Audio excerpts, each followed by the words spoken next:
What is up, Level Up Nation, and welcome to the Thursday, August 19th edition of LvLUp Live, your home for gaming and esports news, brought to you by OTN Media.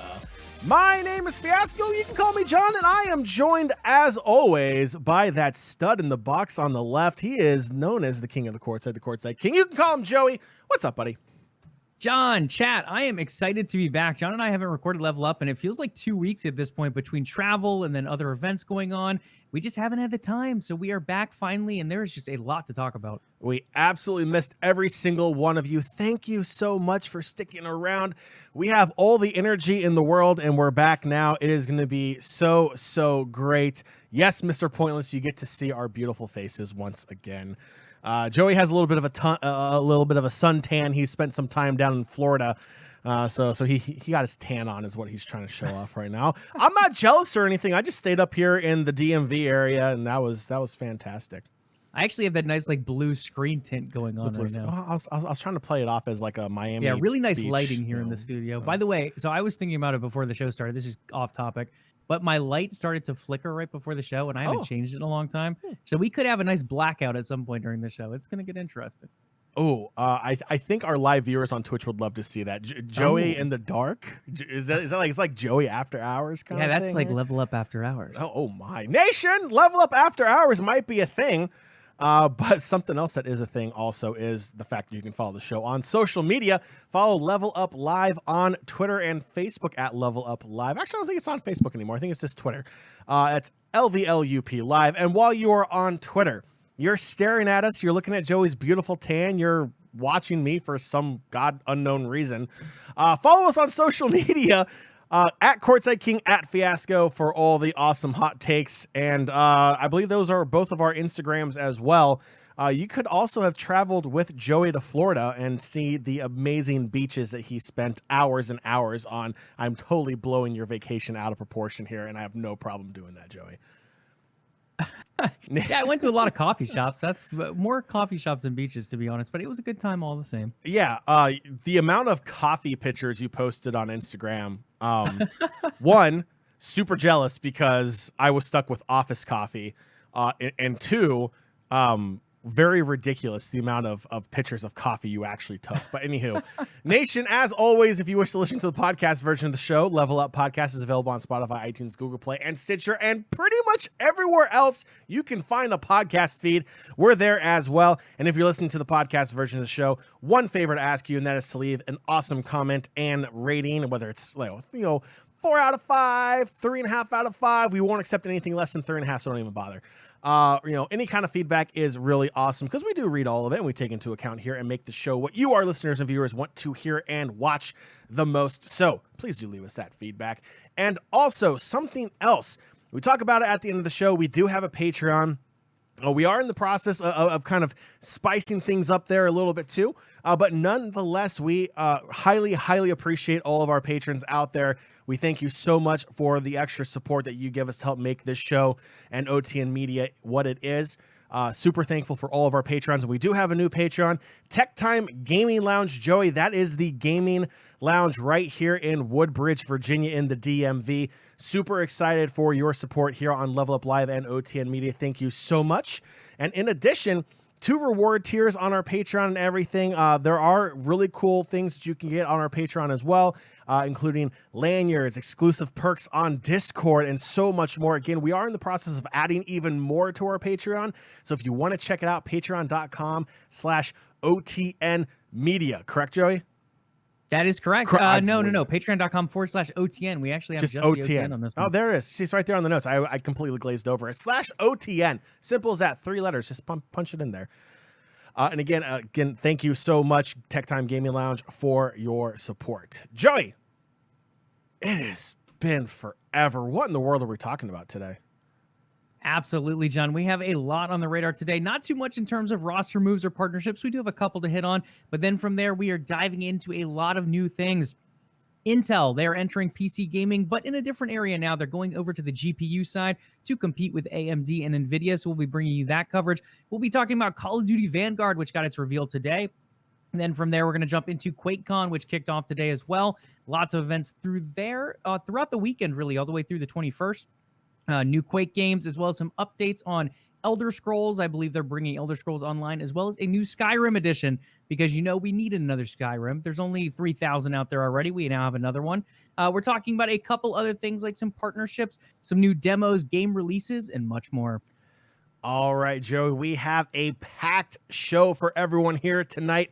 Super excited again. A big thank you to everyone joining us here live on Twitch. It's twitch.tv/OTN Media. That is the best place for live reactions, interaction with the show every Thursday night. If you listen on the podcast version, thank you for listening as well. Joey, before we hit our topics, we do have the drink of choice segment. It would not be LvLUp Live unless we knew what we were drinking. Your beverage, sir. For Joey, it's episode 250 of LvLUp Live. Yeah, 250, and I'm keeping it simple, John. I have a really bad headache, actually, prior to the show, so I'm just drinking water. Sorry to disappoint, guys, but we have a special show planned for next week, and I will make it up on there. Joey, it's okay. I will carry it. I have the big boy version of this. Cloud, everyone's favorite South Korean beer right there. Hold on, right there. If you guys have not had Cloud before, it is very good. John introduced it to me. I believe it was at a Korean barbecue spot where I first had it. But yes. It's so smooth, so good. Super. I believe it's called a gravity lager. Just comes down to like the brewing style. But it is by far one of the smoothest beers. Like, if you do not like beer, you may actually like this. It's that smooth. It doesn't actually taste like beer. So it's actually really delicious. It's light. It doesn't fill you up or anything. Anywho, the beer podcast will be launching later in 2022. But Joey, we have our beverages. We have our topics. I am super pumped. LvLUp Live is back after a vacation. Let's get right into it. Let's get right into gaming and esports news. Let's go. Absolutely. Kicking things off with some light news. Well, maybe not so light, depending which fanhood you're a part of. This one being Cloud9. They've made the decision to part with their Rainbow Six squad. That's Static, Harper, NV Taylor, Nova, and Sael. They're not returning. Cloud9 has decided, hey, the Rainbow Six scene has been great for us for a while. Unfortunately, it's one of those scenes that's kind of teetered around. I'll give it like tier 2 status. It's never really made it as high as a League of Legends, a CSGO, maybe even a Valorant in times to come. With that being said, they do have revenue sharing. They've made some great, let's say, strides over the past couple of years. They've made improvements here and there, but at least for Cloud9, it's not been enough to give them reason to keep their squad around. Yeah, it's tough. You know, Cloud9 is obviously one of the larger esports organizations. They don't have a problem taking a chance in an esports scene. But after a while, it is a business. And if it's just not profitable, if they don't see a way for it to go forward, then unfortunately they have to make that tough decision. You know, and trust me, Cloud9 does everything right behind the scenes. You'll hear reports from former players about how Cloud9 helped them find a new team or set them up for success in the future, whether it's helping them transition to content creation or maybe find a path in, you know, the real world for business jobs or something like that. Cloud9 goes out of the way to definitely help out all their teams, especially when they get cut. So again, a classy organization. They do everything. I would assume from everything we've heard, they do everything right. But yeah, so it's unfortunate they did get cut, but Cloud9 definitely helps them out. So silver lining in bad news, I guess. I don't know. Yeah, I mean, it's one of those things, like, we're also coming out of a pandemic. Sure, esports was still able to continue in some facets, but a lot of tournaments got canceled. Prize pools weren't there for a lot of these scenes. Rainbow Six, I don't think got canceled, but over the course of Cloud9 and everything they're involved with, a number of scenes did end up getting canceled. We've seen them drop a CSGO squad recently. I believe it was last year they dropped their Rocket League squad. But it's not just Cloud9. It's different organizations doing the same thing. If it's not a franchise league like League of Legends with the LCS or the LEC, it becomes harder for some of these teams to stick around if they're not winning those consistent prize pools. This, to me, is another sign of that. While the Cloud9 roster wasn't bad, they also weren't a top contender a lot in the Rainbow Six scene. So at this point, I think it makes sense for both to move on instead of renewing the contract, and it seems like that is the decision being made. This next one, speaking of decisions being made, this one I did not have on my bingo card. American Eagle has been named an official marketing and apparel partner of Twitch's Twitch gaming channel. John, I don't know about you, but American Eagle is not something I typically associate with gamers. So here's my thing, Joey. Back when we were in high school, it seems so long ago. It was just like not that long ago at all. American Eagle was a thing. Like, that's what all the preps wore. Maybe some of the jocks would wear American Eagle also. In the press release, they talked about how You know, they want to continue to connect and show up for Generation Z, for Gen Z, and our Zoomer friends. Joey, I'm gonna be honest. Like, we spend a lot of time around a lot of young gamers at a lot of the charity events that we do, a lot of casting gigs that we do. We see a lot of Gen Zers out there, and I don't know. To me, just based upon my experience, I don't see American Eagle being that clothing choice for Gen Z.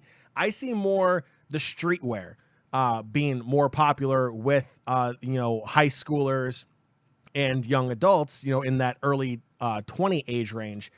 I don't see too many people rocking American Eagle anymore. That goes the same thing with like you know, Hollister and Aeropostale and, you know, those prep wear kind of, you know, pop your collar, wearing your polo crap and stuff like that. You know, I just don't see that as a Gen Z thing. So like, to me, if you're trying to reach out to Gen Z, you need to make that transition to streetwear.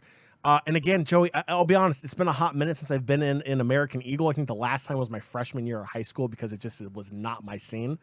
To me, and when I walk past it, I don't see that transition. It still looks like the same kind of preppy polo wearing kind of clothing outlet that to me just doesn't look like it makes that connection like they're going for.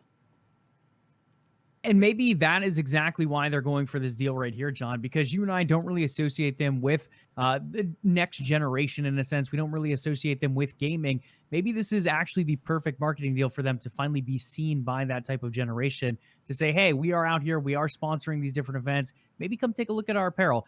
I'm more on your side still. Why I could see the marketing deal working out here and there. I still feel like they're a little not quite hitting the nail on the head with their current apparel compared to what the next generation's looking for. So with that being said, I think they still have quite a ways to go. But hey, at least funding different things that people are looking at, like Twitch, getting so many eyes each day, this could be one way to finally put their product in front of more people. Just real quick, Ellie's killing it right now with this joke in chat. Oh, I know. I saw that too. So Ellie puts in chat, they use Mario's favorite fabric, denim.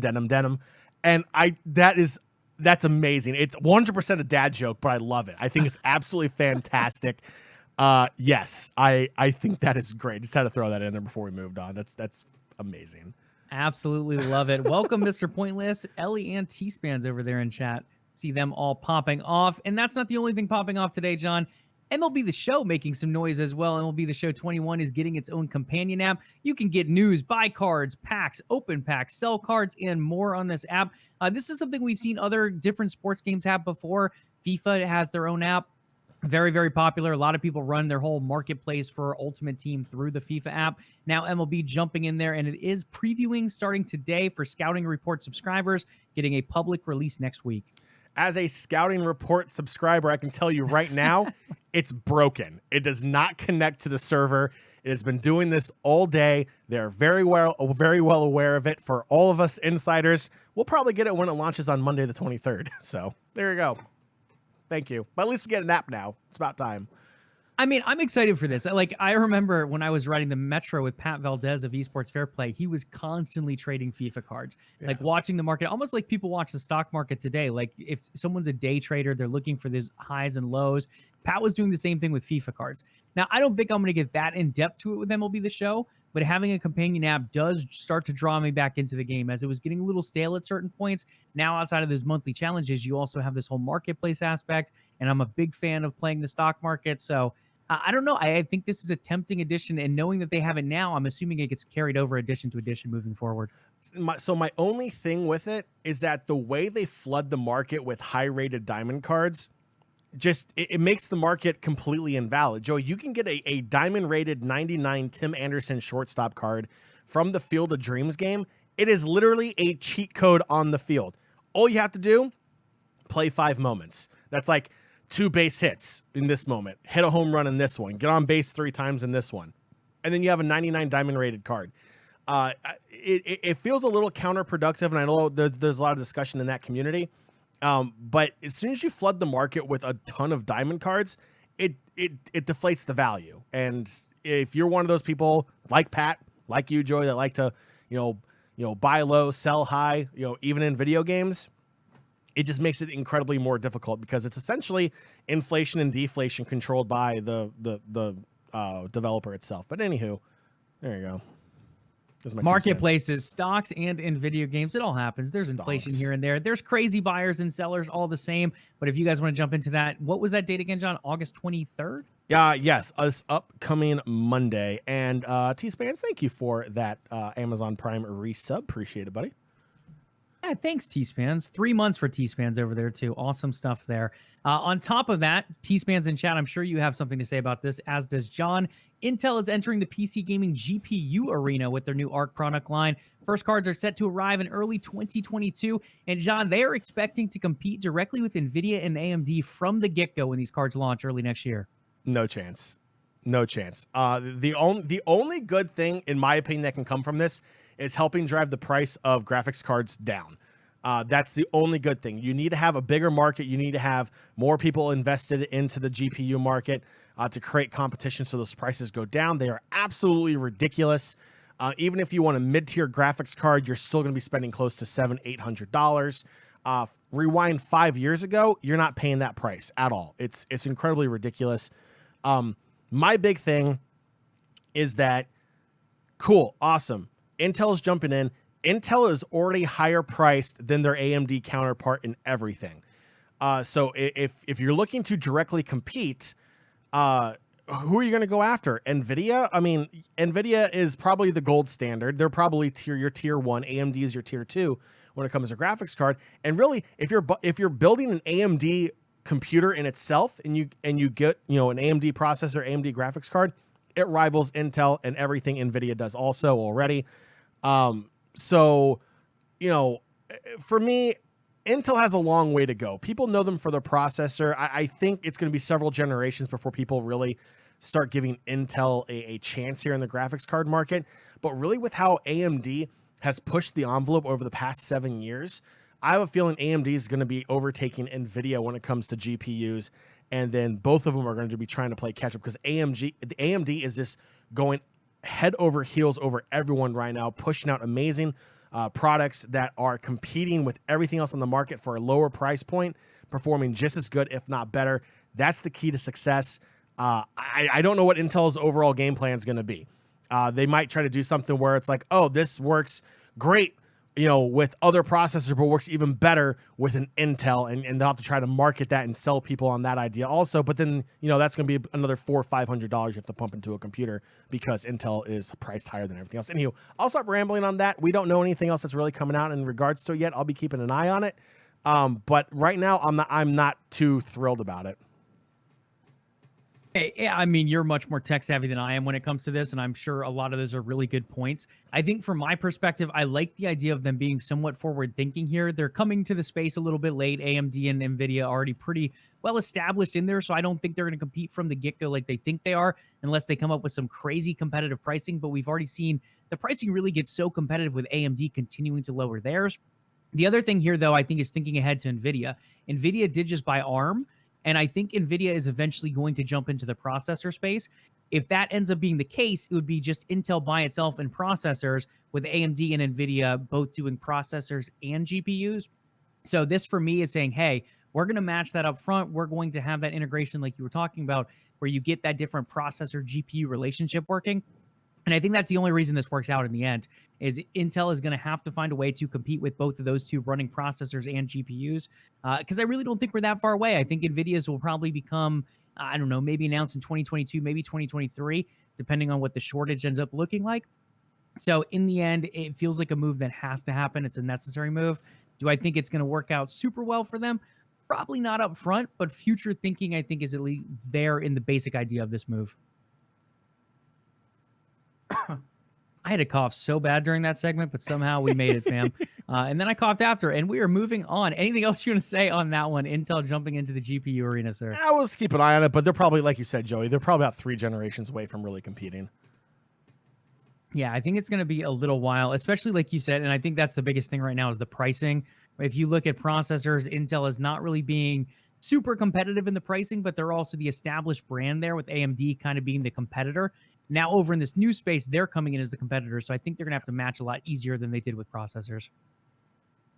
Call of Duty Vanguard, guys, we've talked a lot about this one. I've leaked a lot of these details already in Discord previously, but now everything is official. Now everything is public, and we can talk about some of these other things we weren't able to before. So CoD Vanguard now has an official release date. It is confirmed for November 5th. That is dropping the first week of November, about a week to 2 weeks after Battlefield 2042. And assuming I'm correct with this date, about 2 weeks before Halo Infinite as well. So nice little 2-week gap between all those big FPS launches. Jon, diving into the campaign, we do have the trailer running for those live with us here on Twitch. The campaign is going to feature origins of special forces spanning 4 major theaters of World War II. We have Sergeant Kingsley of the British Army, the Parachute Battalion, Lieutenant Petrov of the Red Army Rifle Division, Lieutenant Jackson of the United States Navy Scouting Squadron, Private Riggs of the British 8th Army Australian Infantry Division, spanning Africa, Eastern and Western Europe, and the Pacific. Based on the campaign, before we dive into the multiplayer, Jon, what are your thoughts on Call of Duty once again making its way back to World War II?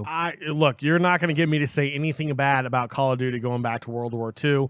I love the World War II era when it comes to history, when it comes to video games. I think it's an unmatched era, when it comes to just all the different things. Like, you would think with all the games that have saturated the World War II gaming market, that we would be tapped out of storylines or battles to add in to add into all these different video games. There's not. I mean, there's still, like, they have scratched the surface. Like, yeah, they've covered a lot of the major battles, but there's still so many more stories that you can tell from World War II and kind of take creative liberties with also to make it into a video game.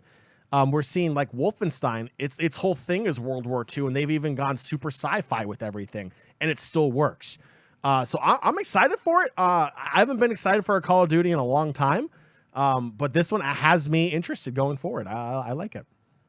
Yeah, I'm still mixed. I don't know if this is one I'm going to go out there and buy day one, but I do like the idea that they're starting to relate these back to actual stories that happened in World War II. I think that's a cool aspect to it. Some of these names are obviously not the real names of the people who fought in these battles, and certain information is still, I wouldn't say classified, but not fully publicly available. So I like the fact that they're tying some kind of historical elements into it. I think it makes it a little bit more unique. Also, that step back from Modern Warfare. Some people like when they do that, some people not as much. I'm personally okay with it. They have been to World War II quite a few times at this point, so it's not super fresh, but it seems like they're bringing some new angles now, including stuff like Africa, bringing in a few different divisions. And from what I've been told, the storyline is going to take place kind of toward the end of World War II, a little bit of that transitional period with some stuff still going on. So it could be cool seeing that from maybe a different time period within the war itself compared to what we've seen so far in Call of Duty and in some of these other games like Medal of Honor. Over to multiplayer, the bread and butter of Call of Duty. Sure, the campaigns are great. Sure, they pull some headlines here and there, but in the end, it is the multiplayer that sells the game for a lot of people. Multiplayer is going to have 20 maps at launch, plus a new zombies mode. 16 of those maps will be built for core gameplay. The other 4, more for some other aspects. I was told 24 maps, so I think there's 4 other maps somewhere in here. Maybe there's zombie mode maps. Maybe there's something else. Maybe they're going to be released shortly after launch. Not sure, but I would aim somewhere around 24 pretty soon after launch. Gunsmith, for those who played Modern Warfare, is returning. If you like having your gun and being able to customize like 7-8 different parts of it, that will be here in a new Gunsmith system. I don't know how much customization was available in World War II. I would think we don't get those 7-8 different crazy options that we have in a Modern Warfare game, but some kind of Gunsmith will be returning. On top of that, we have a new caliber system, bringing immersive and reactive environments to a new level, as well as having an impact on destruction and fire rate. That's coming from the press release. And then last but not least, for multiplayer here, keeping Warzone aside for now, there's a zombies mode. This is developed by Treyarch, the people who made Call of Duty World at War with the original zombies mode in the CoD franchise. So they will be back making a new one here. As far as multiplayer goes, Jon, I feel like 20 maps at launch is a pretty hefty load, and I think that's quite a bit that's going to really make fans of the Call of Duty franchise pretty happy at launch. Yeah, I mean, if you're a Call of Duty fan and you hear the number 20 for the different kinds of maps out there, I mean, that gives you a lot of map variety from the get-go, which is really, really cool. I would make the argument that they could probably have released like 6 maps and people would still be happy, and then slowly roll maps out like every 2 months or every 3 months just to help keep things fresh and people excited looking for new maps coming out. But I'll give you 10 to 12. I think 6 people would have probably been outraged. Call of Duty people, they want their maps, John. no, they do. But I think for a launch, if you come out with 6, like, it's a brand new game. When a brand new game comes out, you roughly have 30 to 60 days of the shiny new toy factor for a game, especially a Call of Duty. And if you're releasing 2 maps every 2 months, that's every 60 days, and you start teasing it 30 days out, that alone will get people just excited, saying, oh, that new map looks sick. I want to get ready. I want to make sure that I can compete. I want to sharpen up my skills. Boom. 2 new maps come out. That gets you excited. You go from 6 to 8. Boom. Now you're playing on an 8-map rotation. Another 30 days go by. Oh, more teasers drop. 30 more days. Boom. 2 more maps. It keeps you engaged. Again, dropping 24 at the beginning is completely fine. But if you don't release anything new, I would argue 20 to 24 maps might keep the people happy for maybe 9 to 12 months, maybe 9 months to a year. But after that, like, you're going to need to have more content coming out to keep people happy. Keep in mind, this is Call of Duty, John. They refresh themselves every year regardless. That is true too. There you go. But, again, even more of a reason, you can already pre-make the maps and release it on a 2-month basis while working on your next title. That way you keep everything still relevant. You still trend on social media. You still get the clicks and engagements and the marketing points and everything else.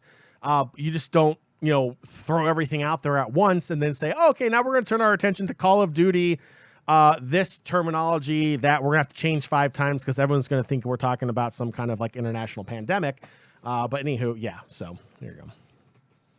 I'm somewhat right there with you. I don't know if 6 is enough for me. I'd probably say 10 to 12, but I do like your idea of that regular, whether it be monthly or bi-monthly dropping of new maps. You start with 10 or 12, then by the end of the year, the end of the Call of Duty year of that 12-month cycle, in a sense, you end up with quite a few extra maps in there. So I think it could be a good model for them moving forward, but at least it launched there, going for the mega load, dropping that 20 maps.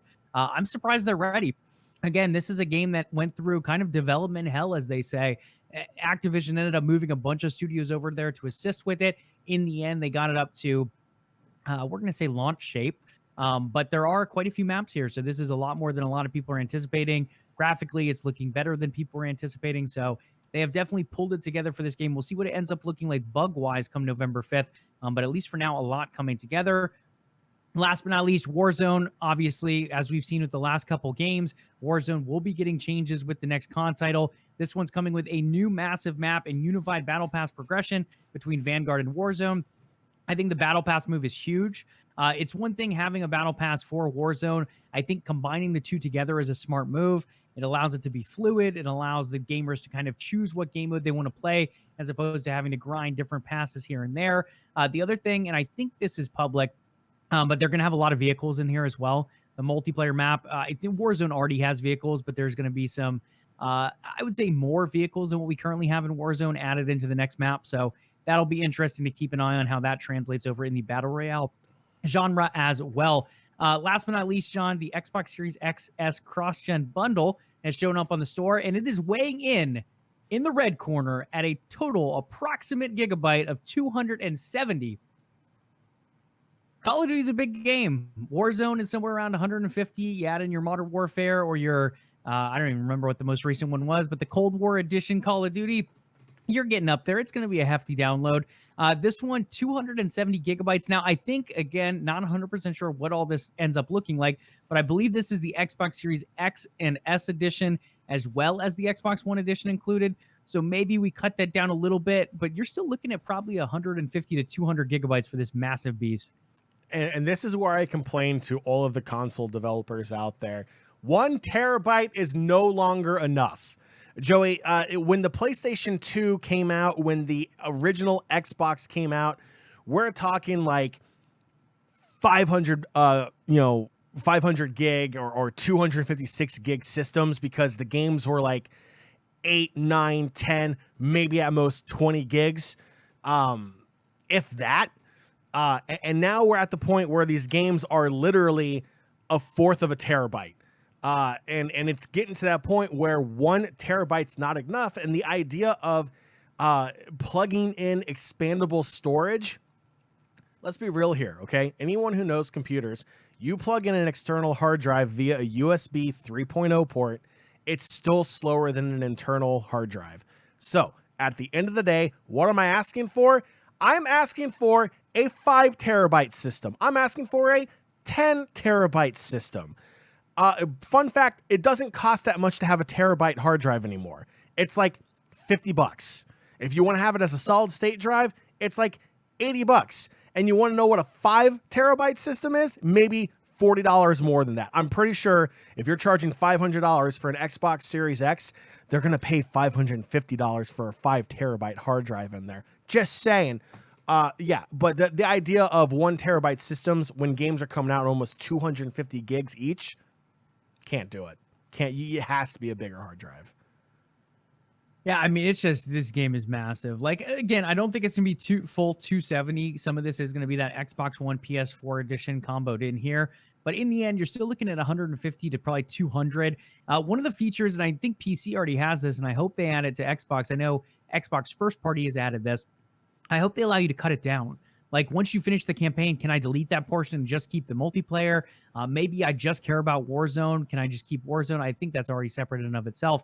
But the ability to kind of chop up that game, I think, is something that should be included here if it is not already thought of by whoever's developed. I think it's Sledgehammer on this one. So in the end, we'll keep an eye on this one. Again, just a rough estimate here of 270 based on the Microsoft Store. We'll have an idea of what all that includes here later down the road. QuakeCon, August 19th. That is today to August 21st. There is lots going on here, John. A packed full schedule. For those on the Discord server, that's discord.me/OTN. We went ahead and posted that schedule in our events channel toward the top of the server. But we're going to go over a few of the announcements that have come out so far today on Thursday, August 19th. And we're going to kick things off with Quake, John. I don't know if Nixie is in chat, but Nixie is a huge Quake fan over there on the OTN Discord server, and there's a lot of good Quake stuff going around today and some more to come tomorrow. Quake has got an enhanced re-release on Xbox and PlayStation consoles plus PC. It will be included in Game Pass. What does this mean? The re-release supports local and online co-op for up to 4 players across its campaign, original expansion packs, and 2 campaign add-ons created by the legendary Machine Games. We're looking at 4K, widescreen support, enhanced models, dynamic and colored lighting, anti-aliasing, depth of field at 120 frames per second, achievements, and more for next-gen console owners. A lot of those features are already on the PC, but those that were not on there for the original experience will now be added in as well. John, what are your thoughts? I believe this is the trailer we have playing right now. This looks good. I think this is a cool way, being an anniversary for Quake, allowing players to give back and maybe new players to dive into the experience if they never experienced it before. I want people to take a moment and appreciate where we are technologically and graphically when it comes to multimedia and video games. These graphics were like state of the art at one point in the gaming world. This was a 3D game.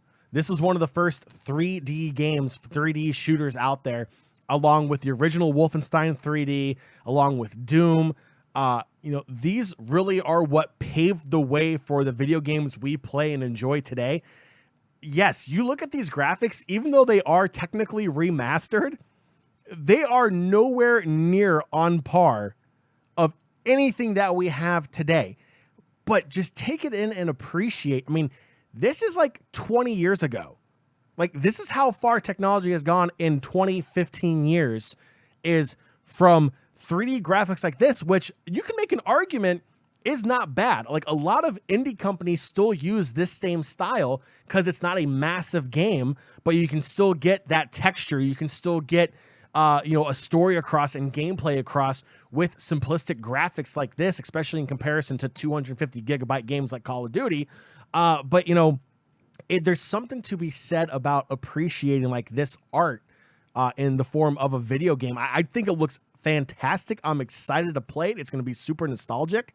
And I think a lot of millennial gamers are going to be super excited for this. And hopefully, kind of like what Halo is planning on doing, this kind of reopens that door to a new generation of gamers to kind of like go along that journey that was paved to where we are today in the video game world.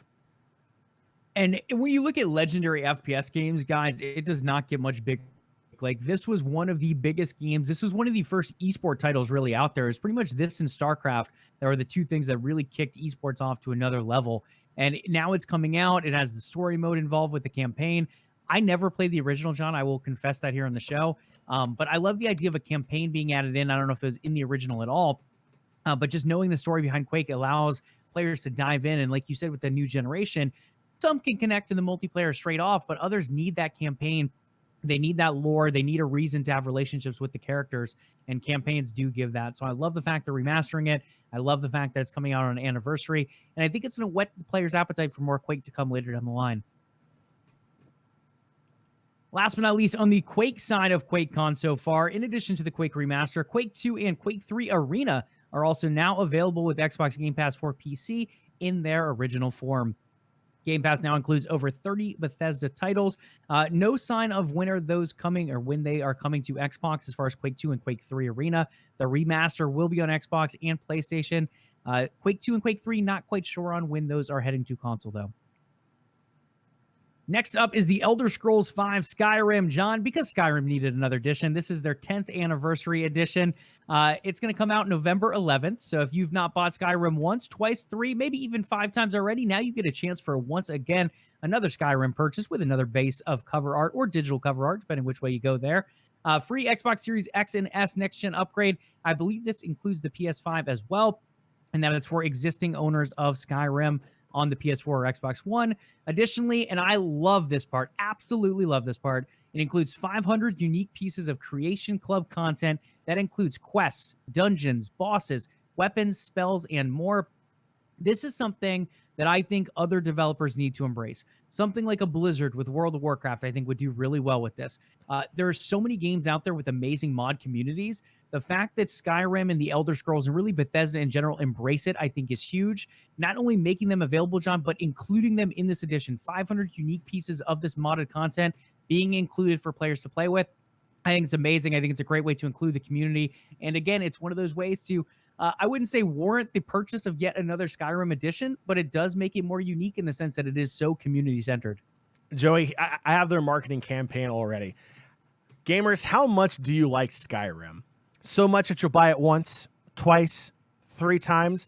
Well, you're not a real Skyrim gamer or fan unless you buy it a 5th time. Yeah, it's technically the same game. Yeah, we tweaked it here and there. Yeah, we're adding some stuff. But if you really loved us, you'd give us another $60, $70 for the same game you've played for the past 10 years. You trust me, you'll love it. You loved it before, you'll love it again. Skyrim, buy it. Simple. I mean, look. I mean, I'm convinced. I convinced myself. I think it's great. I mean, it's it's everywhere. It is a game it's literally on the Amazon Alexa as a speech-based game. I believe it's on Samsung fridges at this point. There's a Skyrim edition for just about everything, now re-releasing in the anniversary edition. So if you're into Skyrim, if you're into the Elder Scrolls, if you're not looking forward to waiting another 3 to 4 years to see another Elder Scrolls game, you get a chance to dive back into the world of Skyrim once again with 500 plus pieces of unique modded content as well. Oh, and last but not least, Game Pass members. Because you all know I'm a shill for Game Pass, this one is coming to Game Pass day 1 as well. Go figure. Other than that, I don't think there's too much else to touch on. I think there is some new Elder Scrolls Online content. I didn't have a chance to check that out. I don't know if you did as well, John, but we'll probably touch on some of this again next week, unless you have that up right now. I do not have that up right now. I'm sorry. Yeah, okay. So neither one of us play Elder Scrolls Online, but I believe there's a new expansion or some kind of new content coming to that. Again, we'll bring that to you guys next week once QuakeCon wraps up, and we do have that full summary for you guys headed to the show next week. Next up, remember that partnership between Xbox and Tencent's TiMi Studios that we mentioned a few months back? It got announced back in early May. Well, we know the first game of the collaboration, and John and I are both wrong. So TiMi was known for Call of Duty Mobile, Pokemon Unite, and other kind of mega hits on mobile devices. John and I predicted a mobile Halo title. It is the year of Halo. It's the 20th anniversary. We're seeing all this great Halo content. There's a Halo TV show. Halo Infinite is finally releasing. All this big, juicy Halo stuff. Why not throw in a mobile game to come either 2021 or 2022, or maybe slightly after? Well, maybe they do have that in mind, but it is not the first collaboration between these studios, as it will be an Age of Empires IP-based game for mobile devices titled Return to Empire. It's currently set to launch in China. I don't know if it's going to launch globally at this point, but this is another big way for Xbox to make its way into China, to find ways to continue to expand into that Asian audience over there. I like the move overall. While I think Halo would have been a bigger title, I do think if you're looking at continuing to expand on the mobile platform, you're looking to expand in Asia, South Korea, China, and Japan. One of those big ways is partnering with someone like Tencent. Doing it here with an Age of Empires IP could be Giant in China, who is pretty much the mobile game kings at the moment. I like this idea. Again, not quite the IP I would have started things off with, but I do see this being pretty successful. Now, see, Joey's being really modest. Yes, we technically didn't guess it right, but what he's failing to say is Halo was our first choice. 1A was Age of Empires. So technically we got it right. It just wasn't our absolute overall first. It was just 1A for our choice. Joey, it's okay. We'll go ahead and pat ourselves on the back because we got our 1A correct. Okay, but the thing I have to ask you, Jon, is, and maybe it's just me thinking about this, I think it's hard to play an RTS on a console. It's hard enough on a PC for people to like keep track of all their armies. Can you imagine playing an RTS on like a small mobile phone screen? I can't imagine playing a game on a mobile screen anyway. So you're asking the wrong person. Like when it comes to mobile gaming, like I get it, but no. I would rather play it on my 65-inch TV. I'd rather play it on my computer where I can graphically and audioly, is that even a word? Listen and enjoy the game versus, having, some ancient figure, walk around on screens like, oh, we're going to take down the Byzantine Empire. No, I'd rather take down the Byzantine Empire with my graphics card and my processor on my computer or on my Xbox on my 65-inch TV and just absolutely demolish and live in surround sound while doing it. Yeah, so again, you're asking the wrong person when it comes to mobile gaming, but I guess I can understand. I mean, there is one mobile game, Joey, that I'm still playing to this day because of longest. We have a record here on LvLUp. We do. It is a record. Now, I have not played it as regularly, but I'm still logging in every day. So there is that. And let's see, Ellie goes, played it on an iPad. It huge. No, absolutely not. I like that suggestion, actually. I think Ellie has a point. I think he would play probably fine on an iPad or Surface or any of those tablets. Now, in all honesty, there are some games that play a lot better on an iPad, and this would probably be one of them. Like you said, Joey, it has to do with the screen size. Like you said, RTSs are hard enough on a computer or on a console. Doing it on, this is an iPhone 11 Pro Max. Like that's I think like a 7.3-inch screen. That's still too small to play an RTS on. Like an iPad would make sense in that case. And I like the idea of an RTS with touch controls, but I don't know if you guys, like LvLUp listeners, have you ever seen like a game of StarCraft be played professionally, or like even Age of Empires? Like the amount of clicks per minute, actions per minute is what it's called in those games, APM. It is so fast. Like it is so hard to keep track of. The ability for people to track their armies, constantly sort them the way they need to grab resources over here in 1/3 of the map, and then over here you're attacking someone else, and then you're building a new base over here. Like it is so much for my mind on a PC to keep track of with multiple monitors and a full keyboard. I can't imagine doing all that tapping and switching back and forth and slightly highlighting it. Like I don't know, maybe it's doable. I probably have to get my hands on it to try. I don't see it working super well on a mobile device, as long as unless they come out with like crazy, amazing, intuitive controls. Maybe it can even read brainwaves. Who knows? But in the end, I feel like an iPad is reasonable. A mobile device like a small screen phone, I think, would be very difficult. But I'm curious to see what this ends up looking like. I don't know if there's a release date as of yet, but as of right now, it is just set to launch in China. We'll have to keep an eye on if it's going to get a global launch at all. Age of Empires itself, Age of Empires 4, will be dropping in October. I'd expect this sometime around that same window. Available now, guys. Head to your PCs, your PlayStations, your Xboxes. These games are now available. The Tales of Arise demo for those JRPG fans, it is now open and available on PS4, PS5, Xbox One, Xbox Series X and S. I don't know if that's on PC as well, but I do have those consoles. So go ahead and check it out if you're on one of those devices. And then 12 Minutes is launched as well. This one is PC and Xbox exclusive. If you've not checked this out, this game's been advertised for like 2 years. It was one of those like top indie games to look out for. Features voiceovers from James McAvoy, Daisy Ridley, William Dafoe. Lots of cool talents involved in this game. It is a shorter game, not a ton to it, but it definitely is unique compared to a lot of games on the market right now. It's kind of got like a murder mystery time loop thing going on.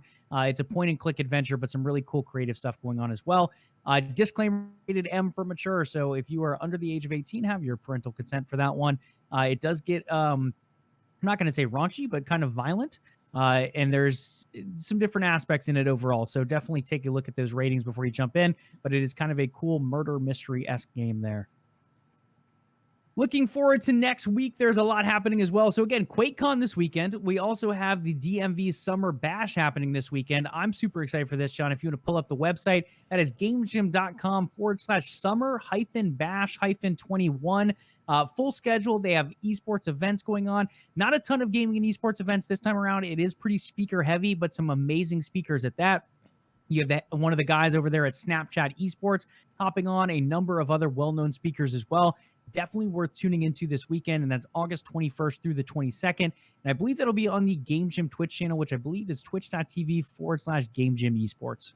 It is. And also, please do tune in. They have some amazing panelists on there, like Joey was saying, but they're also taking donations for the Children's National Hospital. You know, that's something that the Game Gym and, they're presented by sponsor Events DC, and all they're powered by sponsors.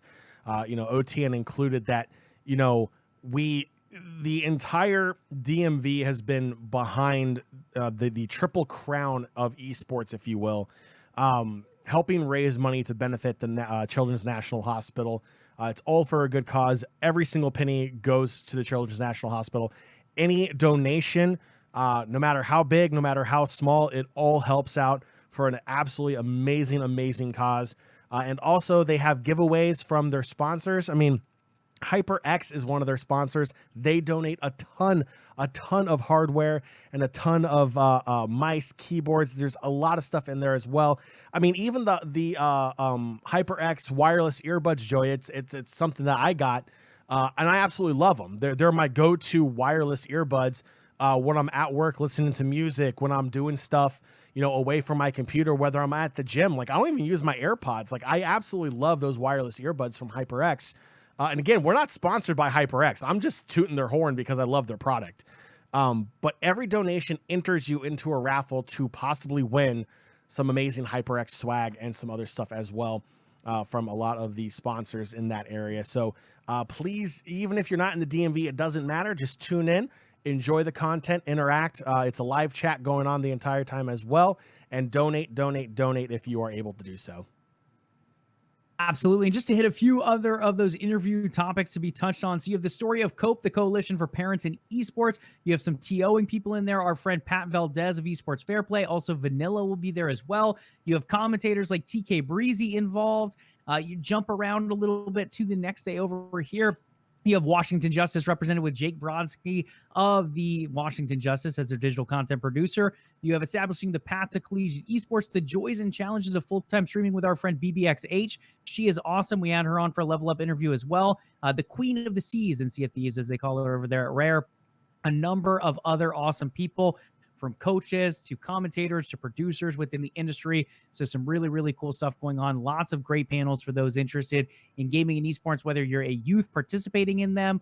I mean, really any level. Parents are welcome to check these out. Youths are able to check these out. Prospective esports pros are able to look into this. Lots of really good stuff being insightful into this weekend. Looking forward to a few game launches for next week as well. We have Psychonauts 2. It's set to launch next week on August 25th.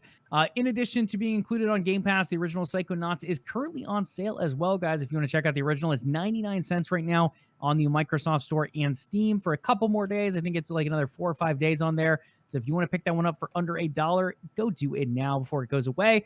On top of that, Psychonauts 2 will be coming to pretty much every platform, except maybe Nintendo Switch. Not sure on that one, but it will be PS4, PS5, Xbox One, Xbox Series S and X, as well as on PC. The cult classic Psychonauts did extremely well. Lots of people follow Tim Schafer and Double Fine. This will be that next institution to that. And on top of that, guys, this is a game that was crowdfunded very quickly. It went up, got crowdfunded almost instantly, has a huge following behind it as far as like a cult following. A lot of people involved into this game. And a lot of people are whispering that this could be a kind of a dark horse for up there as a Game of the Year nominee as well. Then this next one, John, this I'm curious about. Did you ever play the original Myst from 1993? My guy, of course I did. Myst was amazing. It was literally... It was a game ahead of its time. It was so good.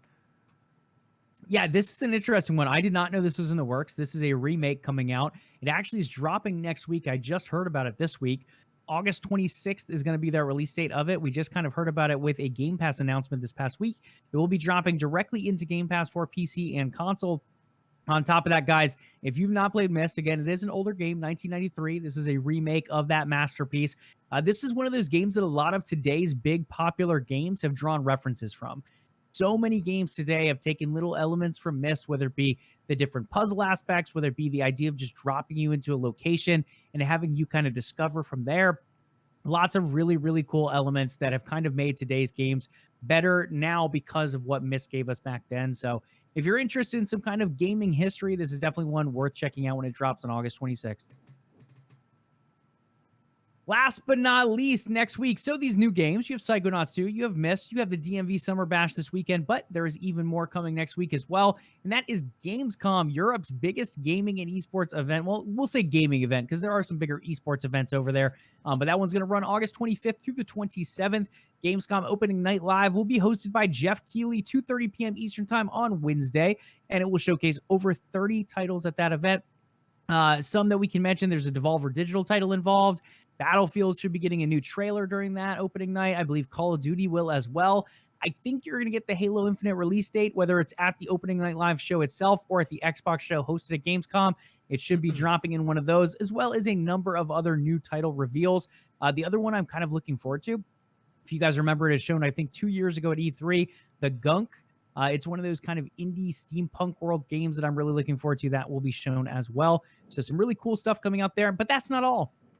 On top of the opening night live, we're going to have our own opening night live during the actual night of the Eastern time instead of during the middle of the afternoon. We'll have a special LvLUp episode next Wednesday, August 25th, to recap Gamescom's opening night live event, preview some other things to come throughout Gamescom, and much more. So again, LvLUp next week will be on Wednesday, August 25th, to be a special show for Gamescom. Whew!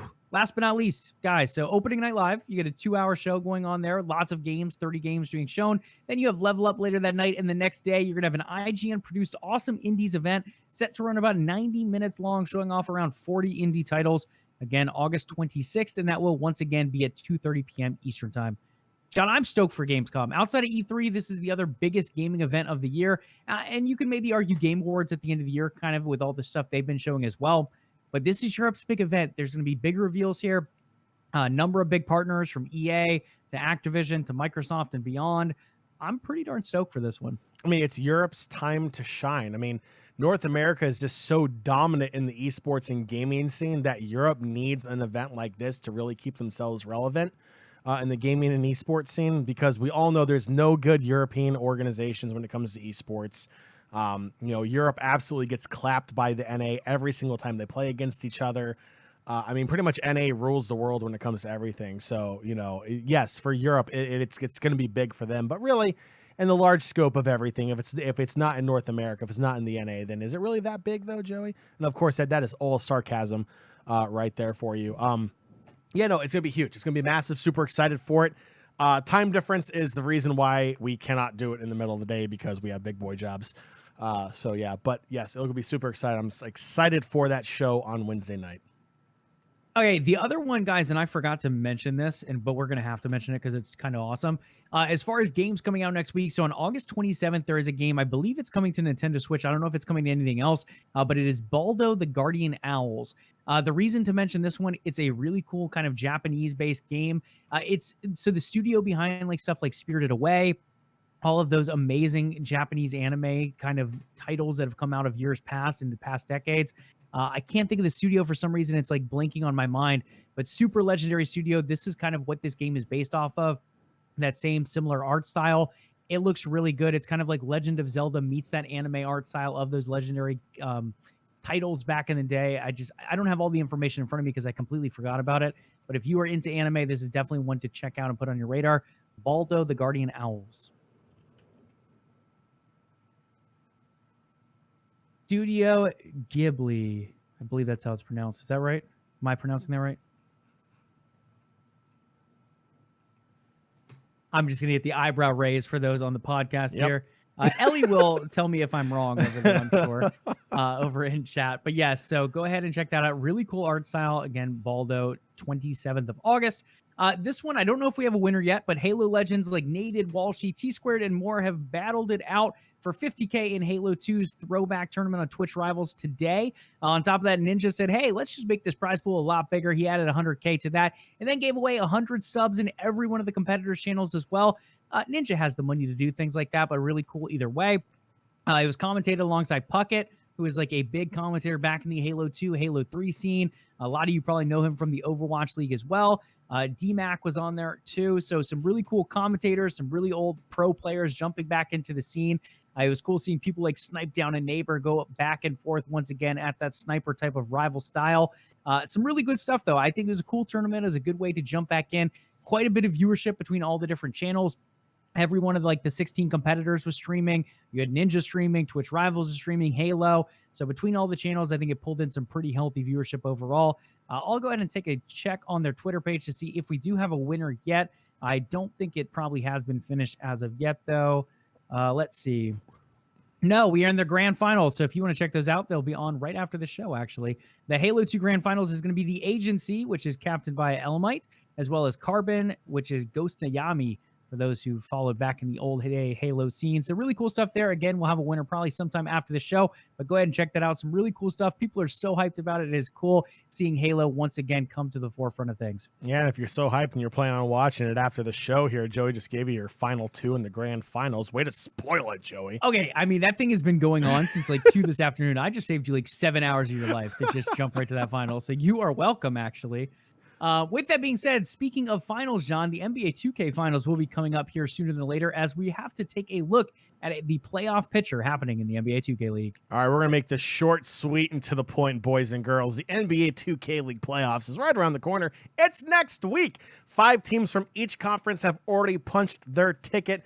And Joey, I'm going to toot our horn here a little bit because the defending champs, Wizards District Gaming, of course, your number 1 seed overall in the playoffs, number 1 in the East, the best record in the league. They qualified as well. They will play the lowest seed remaining. You have Nets Gaming, you have 76ers GC, you have Hornets Venom, and Grizz Gaming are your top 5 qualifiers for the East.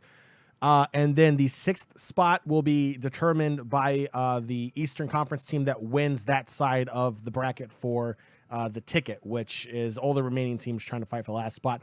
In the West, it's T-Wolves Gaming. They're your number 1 seed in the West. Number 2 overall in the entire league, right behind WizDG, of course. Then you have Warriors Gaming, Pistons GT, Pacers Gaming, and Jazz Gaming are your 5 auto qualifiers in the West. And again, waiting to see who will be the 6th and final team from the West in the ticket, which is taking place right now. They are best of 3 series. We should know an answer here at the end of this weekend. Playoffs start next week on the 26th. So if you are interested in the 2K League or you're already a fan and you want to watch, that's when some of the best 2K goes down in the playoffs right there. And I'd like to submit one more idea here. I think the winner of the Western Conference and the winner of the Eastern Conference should be able to redesign the conference logos. I can't say I'm so super bad. Impressed with these logos. They're so something bad. Fresh. Like it literally looks like the same logo turned on the side. While I get it, you kind of keep it nice and simplistic. It doesn't quite pop to me. So I'd like to see that redone here in the years to come. I'm gonna make things even worse here. You would think it's the identical logo just with a different color change. The middle stick in West is actually longer than the one in the E for East. See, that even takes away the part like it being simplistic like that. It's so annoying. That makes it even worse, in my opinion. It looks like a failed trident. Like, and see, look, you know what? I'm gonna say this right now here. I'm gonna pull this up here live on LvLUp real quick because I have an issue, and I tweeted about this, and I'm gonna pull it up on here. Is this the All-Star thing? Because I want to put this league on blast real quick. Okay. If you are going to vote in the NBA 2K League, this is not how you do it. You do not list players alphabetically. You have to choose 6 front court and 4 guards, right?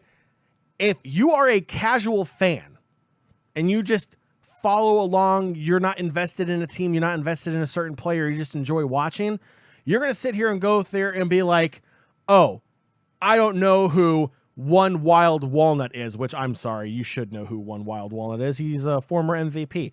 OFAB, Mama I'm Dat Man, Dave Fry. You know, some of these big names on here, you should know technically if you follow the league, but this is not the way you do it. It needs to be broken up based upon position. It needs to be broken up based upon team.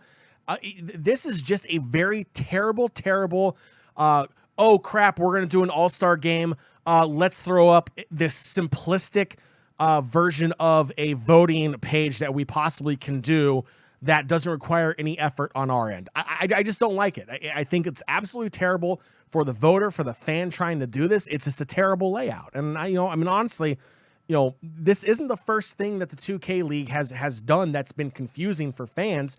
They used to do the season standings. Oh yeah, those were trash. And like you had 2 number 1s and then 2 number 3s, and then you had a 4 seed that was technically better than a 3 seed, and it made no sense. And everyone complained, and then they fixed it in a week. I'm hoping they fix this. They probably won't. They might do it by next year. But go vote if you want to. It's going to be a little challenging to do it, but go for it. It's a lot of fun. But yeah. I believe this was a late addition too. I don't think this was in the plans, if I remember correctly. I think it was actually Dave Fry of the Wizards District Gaming team that ended up tweeting something. And then from there, they ended up carrying it and creating an all-star game. So maybe that's part of the reason it is not quite as organized as it could be. But yeah, in the end, I completely agree, John. I would sort it by position, throw the name up there of the player, maybe throw some stats, and then go ahead and throw their team name. Whatever you want to do, just don't sort it by the actual gamer tag itself. It just doesn't feel like it's easy to find people here and there. Like, yes, you're going to probably know who's on your team, but a lot of these people that are watching these games, when you look at an all-star game, sure, you want to have some representatives from the team you follow, but you also want to add in some other people. What would it look like for these cool people from your team to partner up with these amazing performers of these other teams? And it's one of those things that a lot of all-star games, whether it be the NFL, the NBA, et cetera, can bring together. And I think that's what people want to see here with the NBA 2K League. And it's just, as you said, not super accessible to do that with the current format. Okay. Let's head over to the Overwatch League. We have the Countdown Cup happening, John. Some good old action over there in the Overwatch League. Right now on the schedule currently is the Seoul Dynasty and the Atlanta Reign, the Los Angeles Gladiators, and the Chengdu Hunters, all set to face off and move their way through this bracket. Overall, the Washington Justice still looking out there for their playoff hopes over here for us DC fans. In the end, any thoughts here as the Countdown Cup decides to run its course and then eventually we make our way to playoffs a little bit later here in September? I think the problem is the Overwatch League is being overshadowed right now, and rightfully so, with everything going on at Activision Blizzard. Then on top of it, you have the reports coming out. Again, they are just rumors. We don't know anything in regards to the rumors. There's a lot of people in the Overwatch League coming out saying that they're all false. But the problem is the rumor was put out there.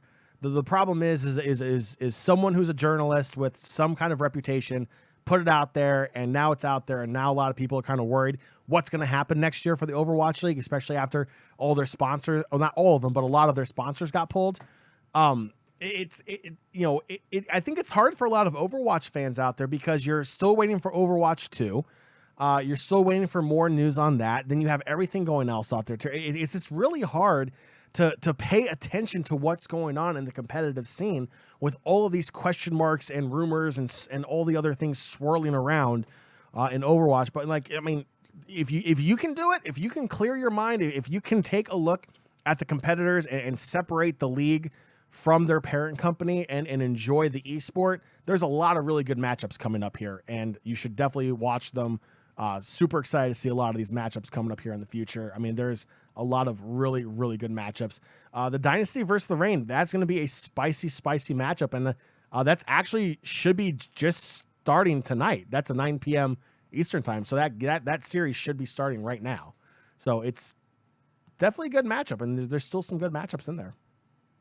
Absolutely. Seoul Dynasty, Atlanta Reign, they're going to kick things off in matchup number 1. And then matchup number 2 is the LA Gladiators and the Chengdu Hunters.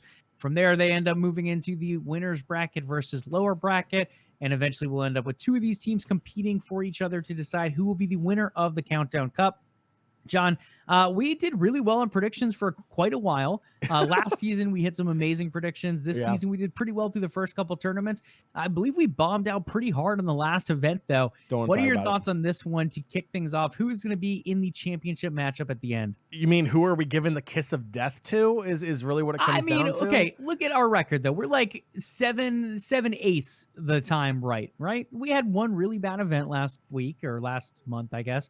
But in the end, we're still very accurate. I'd give us like a 75 to 85% accuracy so far with a lot of these predictions. So yeah, it could be a kiss of death. It could be the kiss of victory.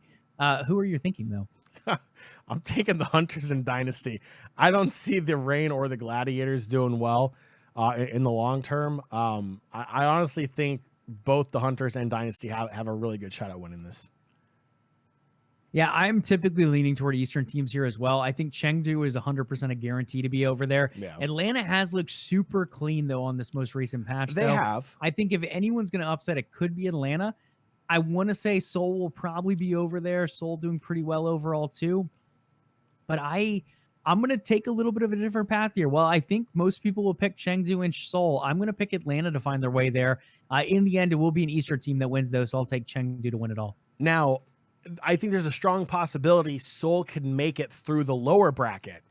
I do too. Into the finals. I don't think they may not beat Atlanta this go around, but I do think they have a chance to run the lower bracket if they're unable to beat Atlanta to make their way back into the finals for this. I think that's a very strong possibility. Yeah, I think the one we're both going to count out here is the Gladiators. Like, the Gladiators are good, but I think they're very beatable. And a team like Chengdu, I think, is almost a guarantee to be in the finals. So it's going to be probably Chengdu up against Atlanta or Seoul, depending on who makes it out there, whether it be a upper bracket run, a lower bracket run. The matchup between those two here, which happens, again, as John said, 9 p.m. Eastern time, should be an exciting one to watch here right after the show. Heading over to League of Legends, the last league we're going to hit on today. It's been a little bit of actually on pace of an episode, just over an hour at this point. Again, it's been a couple weeks, so glad to have you guys back with us. A lot of people coming through on Twitch chat tonight. For League of Legends, we have the EU Masters groups. They are set. We can show you guys a brief graphic here, but we're not going to dive too far into them yet. There are 4 groups with 4 teams included in each of them. Some teams to shout out. Misfits Premier is one to look forward to. AGO Rogue is another farm team of an LEC team. You have Big is pretty popular. Fanatic Rising with their academy team. Tricked Esports and Movie Star Riders have made quite a bit of noise, as well as Penta over there in Group B. Quite a powerful group. Group D, Vodafone Giants, Carmine Corp was the winner last time around, Mouse Esports, and more. So a lot of really good teams here. We'll pick up some more of this action as they move into knockouts and be able to cover more of this for you, but some really talented young players playing in this event.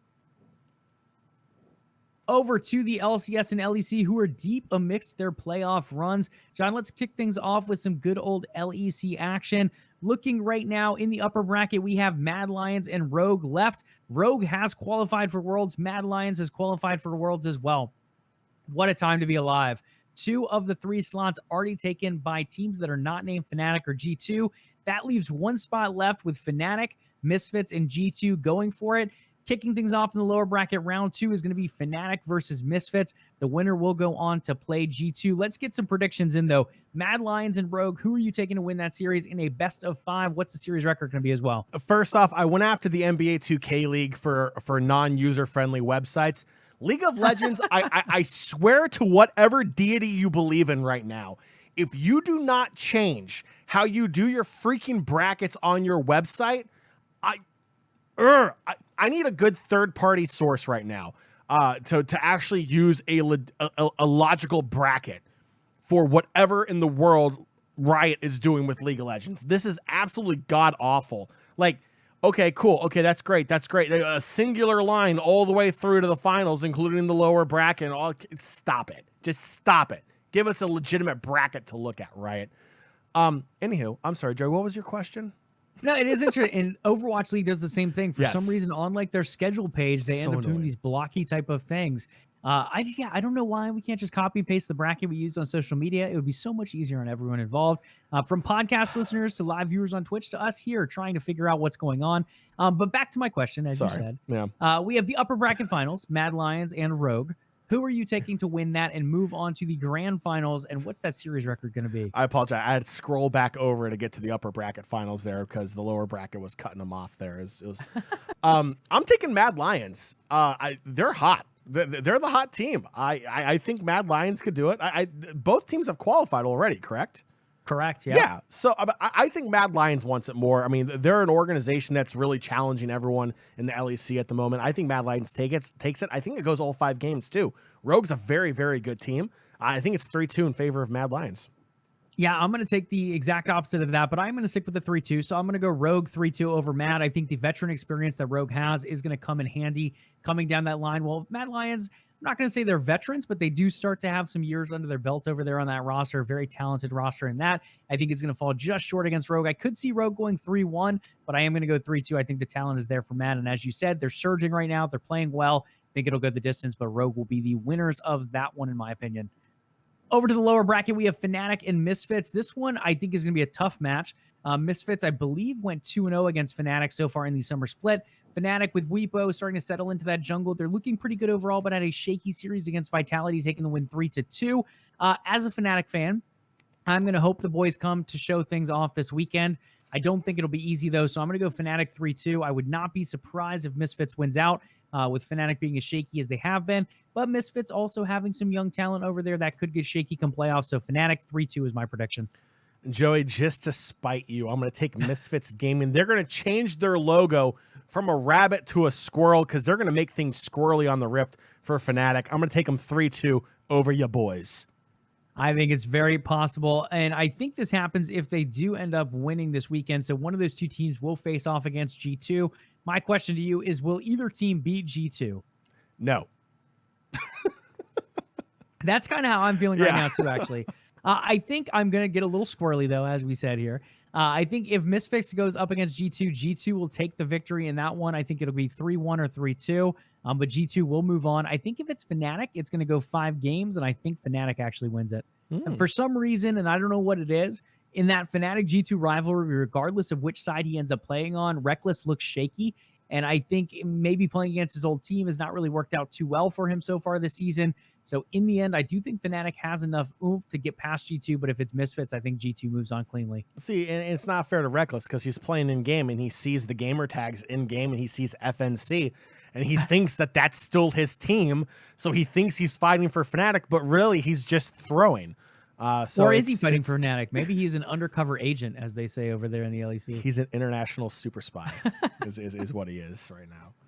00 Reckless. There you go. You gotta love it. Last but not least on today's radar, John, is stuff currently happening right now, I believe, and that is the LCS playoffs. We do have Cloud9 going up against Evil Geniuses, and spoiler alert, guys, pause the podcast if you don't want to hear it. I'm trying to cover it with my hand. Cloud9 has taken the win. It is a 3-0 in favor of Cloud9 over Evil Geniuses in the lower bracket round 2 rounds. Wait, how is that? Is that actually lower bracket? What the heck is? Oh, I forget the LCS bracket is completely jacked up. It's stupid. This is the worst bracket over there in esports, in my opinion. In the upper bracket, John, that leaves us with 100 Thieves and Team Liquid. 100 Thieves look pretty good all season long. Team Liquid looking very hot in recent weeks. I'm actually going to take the upset here. I think Team Liquid ends up with the win over 100 Thieves when they do eventually play. I'll take Liquid. I'm going to go 3-2 and give 100 Thieves the benefit of the doubt to pull 2 games. Okay. You said you're taking Team Liquid? I'm going to take Team Liquid 3-2, yeah. They looked hot last week. They did. They did. They usually choke pretty good when it comes to big games. You know what? I'll take Team Liquid 3-2. I'll take Liquid 3-2. I like it. I like it. Yeah. And then next up, we have TSM and Immortals. I'm going to take TSM to win this one. I'm going to go 3-1. Do I have to predict this game? Yes, you do. You can I predict a virus on all TSM's computers that causes them to crash out of the game so many times they get disqualified? Wow, that is violent in the technological world. It's just a virus. A virus can't cause international harm. Let's see here. I'm gonna go TSM also 3-1. There you have it. So the winner of, or rather the loser, no, it is the winner. The winner of TSM Immortals, so most likely TSM, if you want to go with John and I's predictions, they will be facing off against C9, and we're going to assume it is TSM coming out since that's who we both predicted. With that being said, are you taking C9 or TSM in that next lower bracket matchup? My heart says C9. My brain says TSM. TSM, for whatever reasons, had Cloud9's number this split. It has been close, but TSM usually pulls it out. I think it'll go 5. It wouldn't surprise me if Cloud9 pulled it out, but I'm gonna play it safe and go TSM. I'm going to go 5 as well. I think it could even be a 3-1 if they look as hot as they did in that series against EG, but I'm going to go Cloud9 here. I'll go 3-2 Cloud9 over their rivals of TSM. I think they finally have activated the Perks playoff buff that we've seen over there for many years over in EU for G2. I think it's finally live. I don't know if it's enough to beat 100 Thieves or Team Liquid, but I think it is enough to possibly get Cloud9 qualified for Worlds. So we'll see what they bring to the table here. Assuming we do end up seeing that C9 TSM matchup. If it's Immortals, I think C9 wins 3-0 or 3-1. I think that does it, sir. We have covered a lot. I think one thing to mention here before we wrap up is, again, next week's show is going to be on a different day. It's going to be on Wednesday. It's going to be a special Gamescom edition show after Gamescom opening night live, which takes place at 2:30 p.m. Eastern time for those here on the East Coast in the U.S. Our show will be at the normal 8 p.m. time, just on Wednesday instead of Thursday. For those counting calendar days, that is Wednesday, August 25th. I forgot what month we're in. But it should be fun. We're going to have a special guest on there as well. So really, really good stuff to look forward to next week as well. It's so funny. I have multiple like song files on my phone now. When I play it on the soundboard, I have to make sure I'm not playing like Game on DC or something on there. But Nation, that is going to do it for LvLUp Live tonight. Before you go, head over to patreon.com/OTN and consider becoming a part of the Overtime Network. Again, a big thank you to Tech Time Gaming Lounge for joining us on the Patreon. Your support is always appreciated. And thank you to all of our Patrons as well. Patrons, I think it's a proper terminology. In return, we're working on it. Yeah, it's a mess. In return, they and possibly you can get exclusive access to content that nobody else in the world can get unless they're a part of OTN Media. And if you've not already done so, make sure you follow the show here on Twitch to catch the next episode of LvLUp Live against that special Gamescom edition. If you listen to the show on our podcast feed, please do leave us a review. The podcast is available on Spotify, Stitcher, iTunes, and Google Play. We would love to hear from you. We love to hear from all of our community so much. There's multiple ways. Joey, what are some of those ways? Absolutely. Let's kick things off with Twitter. Find us at LvLUp Live, LvLUp Live. In addition to that, you can follow the umbrella company OTN Media on Twitter, Facebook, and Instagram. That is at OTN Media for Twitter and Facebook, and at OTN_Media for Instagram. Last but not least, hit us up with a follow, maybe even one of those juicy Twitch Prime subs. Check out our Patreon. For Twitch, that's twitch.tv/OTN Media. And again, Patreon, patreon.com/OTN. Thanks as always for listening, guys. Who knew Amazon Prime subs were juicy? Anywho, make sure you tune in this Wednesday, August 25th, for our special Gamescom edition of LvLUp Live as we cover the latest and greatest in gaming esports news. Do your ears and eyes a favor. Ears and eyes. I said eyes, don't worry. Hit the sub and follow button here on Twitch and on your podcast feed so you know when the next episode is ready for your viewing and listening pleasures. We will catch you all on Wednesday. Have a fantastic weekend. Be nice to your fellow gamers online. And as always, LvLUp.